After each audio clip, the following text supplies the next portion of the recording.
Hi friends, welcome back to Aisha's kitchen. ഇന്ന് ഞാൻ ഒരു ബീറ്റൻ കോഫിയുടെ റെസിപ്പിയുമായിട്ടാണ് വന്നിട്ടുള്ളത്.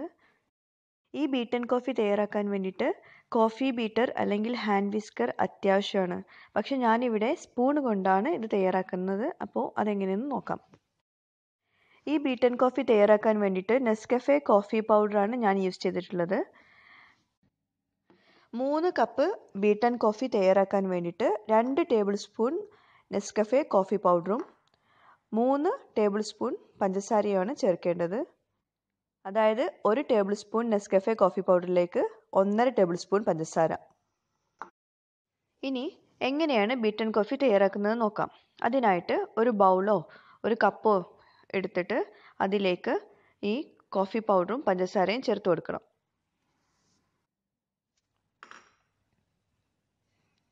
ഇനി ഇത് യോജിപ്പിച്ച് കൊടുക്കാൻ വേണ്ടി ഞാൻ നേരത്തെ പറഞ്ഞ പോലെ കോഫി ബീറ്റർ അല്ലെങ്കിൽ ഹാൻഡ് വിസ്കർ ആണ് യൂസ് ചെയ്യേണ്ടത്. ഇപ്പോൾ ഇതാണ് കോഫി ബീറ്റർ.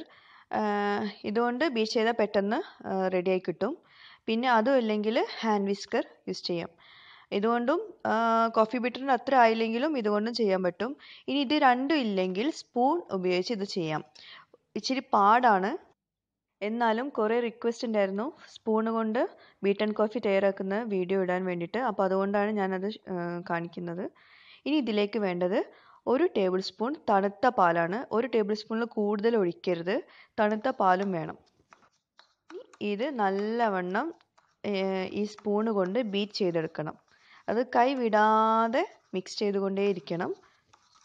അതായത് പഞ്ചസാരയും കോഫി പൗഡറൊക്കെ നല്ലവണ്ണം അലിഞ്ഞു പോയി അത് നല്ല ക്രീമി പരുവമാവുന്നത് വരെ ബീറ്റ് ചെയ്യണം. ഒരു 5 മിനിറ്റ് ഒരു 8 മിനിറ്റൊക്കെ എടുക്കും എന്തായാലും സ്പൂൺ കൊണ്ട് ബീറ്റ് ചെയ്യുകയാണെങ്കിൽ. കോഫി ബീറ്റർ ഉപയോഗിച്ചിട്ടാണെങ്കിൽ പെട്ടെന്ന് റെഡിയായി കിട്ടും. അതും അല്ലെങ്കിൽ വിസ്കർ ആണെങ്കിൽ ഇച്ചിരിയും കൂടി എളുപ്പത്തിൽ കിട്ടും. സ്പൂൺ കൊണ്ടാവുമ്പോൾ എന്തായാലും ടൈം എടുക്കുന്നതാണ്. പക്ഷേ ടൈം എടുത്താലും നല്ല ടേസ്റ്റാണ് ഈ കോഫി. പിന്നെ കൂടുതൽ വെള്ളമോ പാലോ ഒന്നും ചേർത്ത് കൊടുക്കരുത്. ഇത് കണ്ടിന്യൂസ് ആയിട്ട് ഇങ്ങനെ ബീറ്റ് ചെയ്തുകൊണ്ടിരിക്കുക. ആ ക്രീമി ടെക്സ്ചർ ആവുന്നത് വരെ ബീറ്റ് ചെയ്തുകൊണ്ടിരിക്കുക. ഇപ്പോൾ ക്രീമി ആയിട്ടുണ്ട്.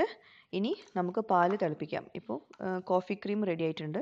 ഇനി പാല് തിളപ്പിക്കാൻ വെക്കാം. 3 കപ്പ് ബീറ്റൻ കോഫി തയ്യാറാക്കാൻ വേണ്ടിയിട്ട് 3 കപ്പ് പാലാണ് ഞാൻ എടുത്തിട്ടുള്ളത്. അത് തിളപ്പിക്കാൻ വെക്കണം. ഇപ്പോൾ തിളച്ച് വരുന്നുണ്ട്. അപ്പോൾ തിളച്ച് വരുമ്പോൾ ചെറിയ ഫ്ലെയിമിൽ വെച്ചിട്ട് ഒരു വിസ്കർ കൊണ്ട് ഇങ്ങനെ പതപ്പിച്ചെടുക്കണം. ചെറിയ ഫ്ലെയിമിൽ ഒരു 2 മിനിറ്റോളം ഹാൻഡ് വിസ്കർ കൊണ്ട് നല്ലോണം ബീറ്റ് ചെയ്തെടുക്കണം. എന്നാലേ നല്ല പത വരുള്ളൂ. ഒരുപാട് പേർക്കൊക്കെ തയ്യാറാക്കുകയാണെങ്കിൽ ഇതുപോലെ പാല് തിളപ്പിച്ച് നല്ലവണ്ണം പതപ്പിച്ച ശേഷം അതിലേക്ക് ആ കോഫി ക്രീമർ ചേർത്ത് കൊടുത്തിട്ട് മൊത്തത്തിൽ അത് മിക്സ് ചെയ്ത് കൊടുത്താൽ മതി. അല്ലെങ്കിൽ ഓരോ കപ്പിലേക്ക് സെർവ് ചെയ്യാം. നമുക്കിപ്പോൾ അതെങ്ങനെയെന്ന് നോക്കാം. ഇപ്പോൾ പാല് നല്ലവണ്ണം വിസ്കർ കൊണ്ട് നല്ലവണ്ണം പതപ്പിച്ചെടുക്കണം. പിന്നെ ചൂട് പോവാതിരിക്കാൻ പ്രത്യേകം ശ്രദ്ധിക്കുകയും വേണം. നല്ല ചൂടോട് കൂടി തന്നെയാണ് ഇങ്ങനെ പതപ്പിച്ചെടുക്കേണ്ടത്. ഞാനൊരു ബൗളിലേക്ക് മാറ്റിയിട്ടുണ്ട്. ഇനി ഒരു കപ്പ് എടുത്തിട്ട് അതിലേക്ക് നേരത്തെ തയ്യാറാക്കി വെച്ച നമ്മളുടെ കോഫി ക്രീം ഒഴിച്ചു കൊടുക്കാം. ഞാനിപ്പോൾ ഒരു കപ്പിലേക്ക് ഒരു 1.5 ടേബിൾ സ്പൂണ് കോഫി ക്രീമാണ് ഞാൻ എടുത്തിട്ടുള്ളത്. ഇതിപ്പോൾ 3 കപ്പിലേക്കുള്ള ക്രീമാണല്ലോ ചേർത്തത്. ഇനി അതിലേക്ക് ഈ പാല് തിളപ്പിച്ചത് ഒഴിച്ചു കൊടുക്കാം. ഇനി കുറച്ച് പാല് ഒരു പാത്രത്തിലേക്ക് എടുത്തിട്ട് അത് നല്ലൊന്ന് പതപ്പിച്ചെടുക്കണം. അധികം പതപ്പിക്കേണ്ട ആവശ്യമില്ല. പെട്ടെന്ന് തന്നെ പത വരും. നമ്മൾ നേരത്തെ ആക്കി വെച്ചതല്ലേ. അപ്പോൾ ഇനി അത് ഒരു സ്പൂൺ കൊണ്ട് ഇതിൻ്റെ മുകളിലേക്ക് ഇട്ട് കൊടുക്കാം.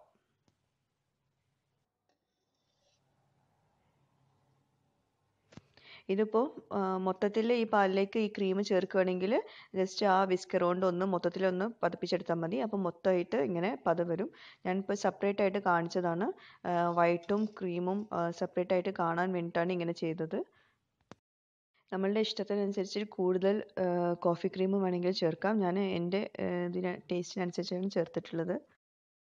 അങ്ങനെ ബീറ്റൻ കോഫി റെഡി ആയിട്ടുണ്ട്. എല്ലാവർക്കും ഇഷ്ടമായെന്ന് വിചാരിക്കുന്നു. എല്ലാവരും വീട്ടിൽ തയ്യാറാക്കിയിട്ട് എല്ലാവരും അഭിപ്രായങ്ങൾ അറിയിക്കാനും സബ്സ്ക്രൈബ് ചെയ്യാനും ലൈക്ക് ചെയ്യാനും ഒന്നും മറക്കരുതേ. Thank you.